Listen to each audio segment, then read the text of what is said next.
And can you talk a little bit about the logistics behind bringing a song that you've written either with an artist or a co-writer, not necessarily to fruition from the business angle of pitching it, because I know that that's a whole other dialogue, but maybe simply in terms of bringing it to started and being worked on to creatively officially finished.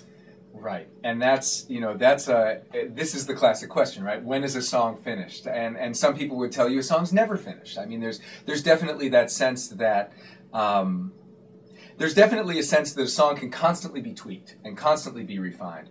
My general rule, and this has more to do with sheer volume of songs. When I first started writing songs, they were my song children.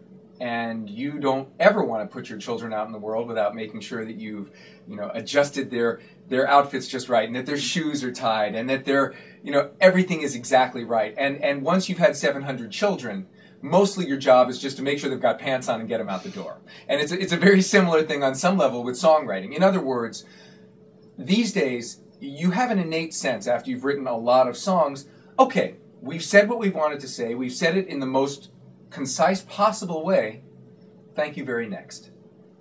That doesn't happen early on. Early on, I think there's this sense that a song needs to be sort of worried a lot. And there's a real value in that early on, because you're learning what it is that's worth spending time on and what it is that ultimately doesn't matter in the long run. So those are decisions that you agonize over early in your writing career, and then later in your career, they seem to come a little bit more naturally. So from that first moment where you sit down with someone and you write your song, generally, from my experience, it's a 4-hour session, and in that 4 hours, you ought to pretty much have the arc of the song done. That doesn't mean that every line you're completely in love with, but the song ought to be where it needs to be. And then my general rule is leave it. Schedule another appointment to get back together, and that appointment generally involves a time to record sort of a rough recording of the song. But it's also a time where you've let the dust settle.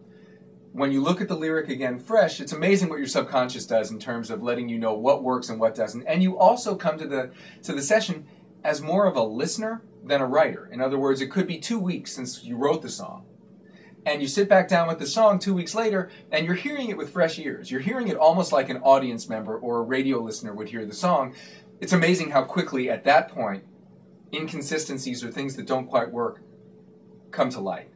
You adjust those, you address those, and then you move on and demo the song. So these days, it's a relatively concise process. There's not a lot of agonizing.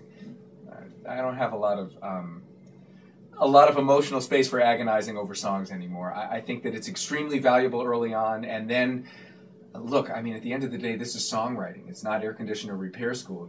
Why not enjoy it? It's there because it's creative and it's fun, and it should, if at all possible, stay that way.